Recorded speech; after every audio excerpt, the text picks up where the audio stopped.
Well, you've already fixed John in one important way. All the shows he's been doing, all the time he's been doing this, he used to say, I need to take a commercial break. What did I say today? Let's just take one. Yeah. Because Marla will correct you. You've changed him already here. I know. See, isn't that great? In fact, I wanted to give Marla, she's on the paper, folks. Look at that. Look at that. It says, I don't know if you can see it, Orange County Clutter Buster Marla Stone in a prominent Orange County paper. That's a terrific picture of you, Marla. Yes. Actually, the Orange County Register did a story. Teresa Walker followed me around for about 3-4 days to clients, and it was a big, huge article, 3 pages. So it's called Clutter Buster, Marla Stone's The Clutter Buster, or something like that. That's great. And you've written so many blogs. I mean, you keep up with all this. I mean, right? Yes, I'm actually very close to finishing a book. Oh my gosh. Yes, I have some literary agents interested, and then of course they'll field that out to some publishers. But really, it's about the theories that I've created, and there's so much more involved in getting your space organized. So I believe the first step to getting your space organized, whether it's a large business, whether you want to, go paperless or declutter, get, your cubicles in the right order, or however you want to set up your business or your home, that you organize yourself first. Right. And that is where the language theory comes in. And actually also, the outer is a reflection of the inner. So if you go on that premise, if you have a lot of chaos still inside, if you're wounded, if you have wounded parts of you jumping in and taking over and throwing you in the back seat, and you really haven't addressed things in a therapy way or with a good lifestyle coach, then really I can organize any space and get it so uber organized. You'll be able to find everything. But if the inside is still chaotic, I guarantee you, within 3 to 4 months, the people are calling back their organizers that don't address the inner process, and they're saying, oops, I made a big mess again. Right. And clean it up for me. Exactly. And that's what we do not do at Ideal Lifestyle. We are not, personal assistants. Yeah. We're not, scuttle maids. We're not Molly maid.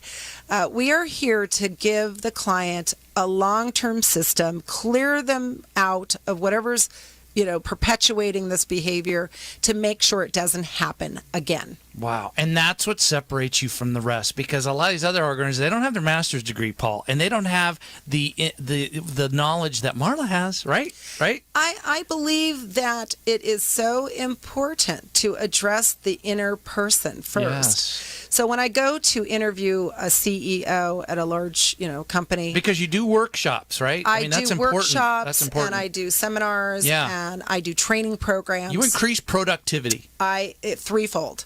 So you're meeting with the CEO. So what do you ask Well, them? the first thing I'm talking about is, what do they do in their life? Who's in their life? Did they have any traumatic events in their life? What are their goals? What are their dreams?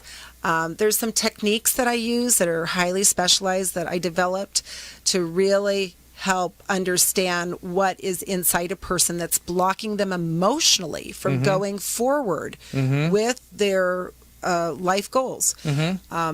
If their space is not organized, it's very difficult to see that this person could reach all these great, things that they want to do in life. Right. So it's really about understanding the person, understanding what's happened to the person, clearing out those cobwebs, clearing out the inner clutter, and then going forward into the space. And then that person is really present. Because if I have a person that's suffering from a divorce or gambling problems, or they've had trauma, or they've, lost a loved one, or, they're losing their home, or anything traumatic, or they had trauma in early childhood that's still coming up and surfacing in their behavior and their ability to communicate, then it's going to be very difficult for them to see their objects clearly. And, my goal is I'm not a therapist any longer, and I do not do therapy. I don't do the traditional therapies anymore,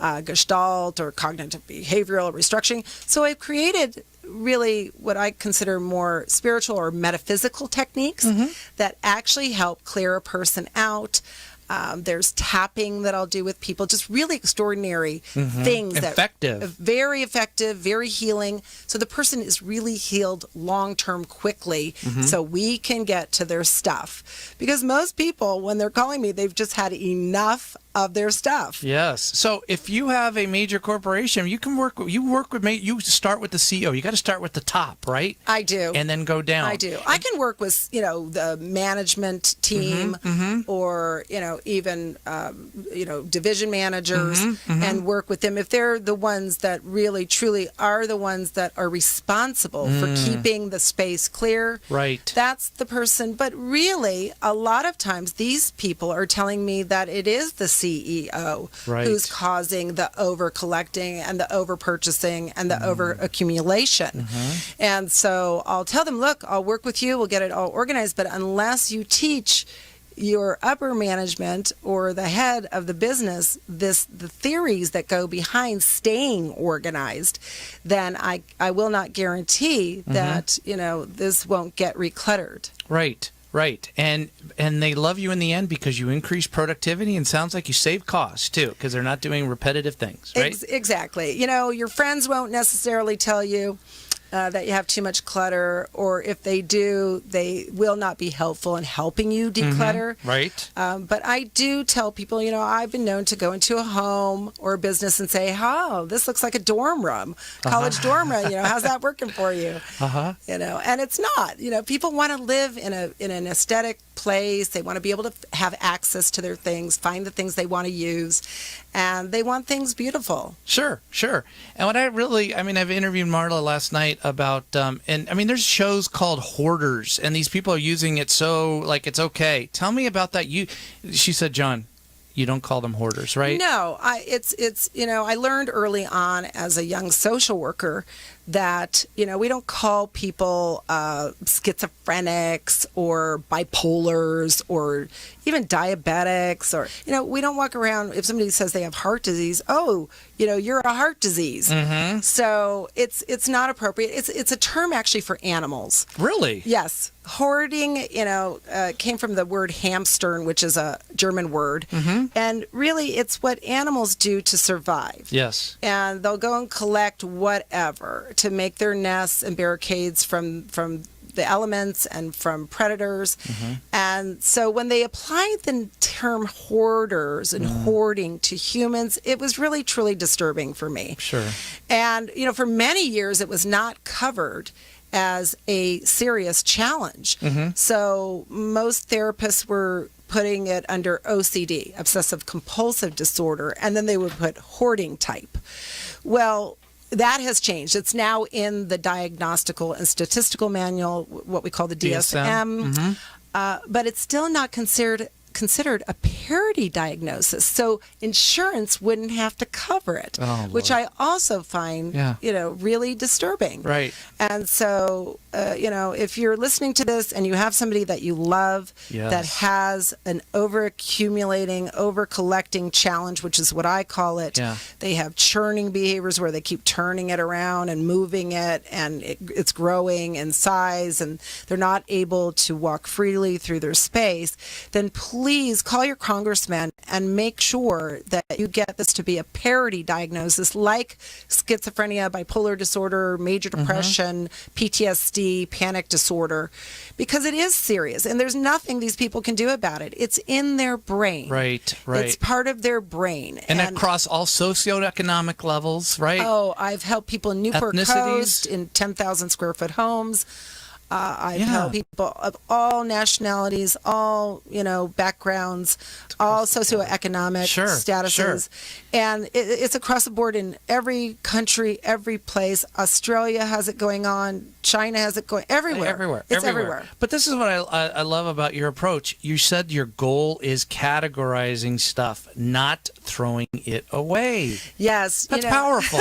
It's not. You don't have to be scared because Marla just doesn't throw your stuff away. She'll ask you one at a time. You handhold them and help them because they're attached to this, right? Yes, it is. It is. With this business, even if it's in corporate, I've seen over accumulation in corporate offices. I've worked with people that are presidents of banks, CEOs, like I said, doctors, lawyers, everyone, and they are doing this behavior, and they really can't help it. It's a primitive part of the brain acting out. In order to stop it, we'd have to cut out part of the brain, which we're not going to do. No, that would not be good. So, but what I do is in those cases where I know that nothing is actually going to be parted with. They have no intention of parting with anything. Everything is sentimental. Yes. Everything is loved. Everything is used, even if it's not. They think it will be, and everything serves a purpose. What we do then is we clear the space. We do the categorizing, which is amazing. I woke up one night thinking, that's the secret. It's categorizing. Oh. Because when I was first doing this business and following what was in the other books, they were saying, oh, do you want this? Do you want this? Do you need that? this? And they would show a person a shoe, then an umbrella, then a book, then a sock, then electronic equipment, and it was too overwhelming for the senses. So what we do first is we clear the entire space except for furniture and large pieces and artwork, and then we categorize everything down to a science. Yes. Every rubber band in the entire place is with a rubber band, every food product with food product, and there's no mixed venue. And then we contain it, and then we go through each item saying, tell me about this. But with people with more serious challenges, we do not do that. We simply categorize, we contain in clear bins, and then we stack those bins in safe places in the space so they can now walk through the home, sleep on the bed, they can use their desk. They actually can live in a space that's safe now, and they still have everything. And what has happened is because now they know that they have 700 sponges or 1,200 toothbrushes, they stop collecting. Because they could see it all in one space. They see it. And before, when it is in piles, they forget that they have it. They forget where it is. They get very stressed out. And the stress actually triggers them going back out and bringing more in. Right. And you've seen houses that is just, you can't even open the front door. I mean, you've seen. Yes. Yeah. And there's a difference between squalor and over collecting and over accumulating. But I mean, the two go hand in hand. But some people over collect and over accumulate, but the place is not filthy. Okay. And then there are places that actually have become filthy because the depression sets in because of the over accumulating and over collecting, and then not having a place to sleep or eat or do anything in the space.